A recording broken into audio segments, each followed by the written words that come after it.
Salut, ici Axel, je te souhaite la bienvenue dans ce nouvel épisode. Et aujourd'hui, oui, je te souhaite particulièrement la bienvenue parce que nous allons traiter d'un sujet qui est douloureux quand on parle de se comparer aux autres, quand on parle de la peur du regard des autres. C'est des sujets qui sont douloureux, des sujets qui font souffrir. Alors oui, je te souhaite bienvenue au club. Tu n'es pas tout seul. Donc ne te culpabilise pas. Je fais partie de ce club, mais me dit autrement, je connais très peu de personnes qui ne sont pas dans ce club, qui quotidiennement ou régulièrement à minima ne sont pas en train de se surprendre à se comparer à quelqu'un d'autre, voire dans certaines situations, même les plus grands, ont peur d'être jugés. Alors comment ça se traduit? Puisque je te dis que c'est douloureux, c'est désagréable, c'est des émotions. Ça va être de la jalousie, ça va être de l'envie, ça va être de la honte, ça va être de la culpabilité. Tu vas la reconnaître par des peurs, peur du regard des autres comme on dit, mais ça va être aussi la peur de l'échec. Et puis dans le vocabulaire, soit que tu vas prononcer toi-même, soit que les autres personnes vont prononcer, il faut faire ceci. Je dois impérativement. Ah, il est mieux que moi. T'as vu comme il est bon? Ah, moi je suis moins bien. Oh, puis t'as vu, lui, il est pareil que lui. Il est comme si, voilà. Ça, c'est vraiment des signes et bien d'autres qui montrent que nous sommes dans un monde qui a de la comparaison qui est en jeu à ce moment-là. Alors la comparaison, je ne vais pas t'expliquer comment ça fonctionne, tu le vis au quotidien. Mais en deux mots, qu'est-ce que c'est? La comparaison, c'est que tu as une personne que tu vas mettre sur un piédestal, elle est là, et puis toi, tu te mets à ce niveau-là.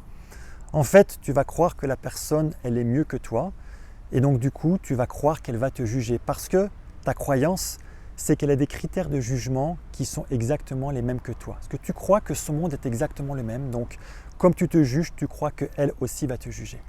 Mais en fait, en faisant ça, si tu admires quelque part cette personne parce que c'est ça qu'il y a derrière, ça veut dire que tu as un certain idéal de la perfection, tu as un certain idéal de ce que tu aimerais pour toi. Et en fait, ça c'est cool parce que c'est quelque chose que tu peux utiliser. Mais cette perfection, moi je l'aime bien. Maintenant, c'est comme tout, ça dépend comment on l'utilise. Si tu utilises cette notion de perfection qui est derrière le regard des autres, qui est derrière cette comparaison, mais tu l'utilises tous les jours pour pouvoir évoluer, pour pouvoir grandir, pour pouvoir la voir comme un idéal. Tu sais, comme on dit, c'est viser la lune pour atteindre le lampadaire plutôt que de regarder le trottoir. C'est cool. Ne change rien et continue comme ça, c'est ton moteur et c'est très bien.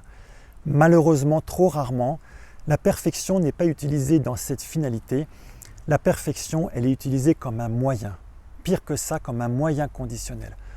On vise la perfection pour pouvoir être aimé, comme un moyen pour être accepté, comme un moyen pour être reconnu. On se dit, quand je serai, le jour où je serai comme quelque chose qu'on s'est créé dans notre tête, un monde, un idéal qu'on s'est créé dans notre tête, le jour où je serai ça, alors à ce moment-là seulement, je serai aimé. Mais tu le sais, la perfection n'est pas de ce monde.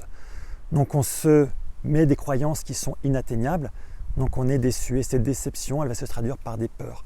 Ça va être la peur de l'échec, ça va être la peur d'être un incapable, ça va être la peur d'être pas assez, c'est la peur d'être stupide, la peur de ne pas être aimé. C'est toutes ces peurs dont on a déjà parlé, mais qui vont t'amener dans des émotions et des émotions qui sont désagréables et que du coup tu vas vouloir masquer. Tu vas mettre une espèce de carapace, tu vas mettre un couvercle dessus pour ne pas les sentir.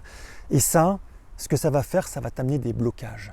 Et les blocages, tu vas connaître plutôt la rigidité plutôt que la fluidité. Et ces blocages, quand c'est poussé à l'extrême, tu vas les sentir dans ton corps. C'est des blocages partout où tu as des articulations, que ce soit au niveau du cou, des épaules, du coude, du poignet, au niveau du hanche, au niveau des genoux, au niveau des chevilles.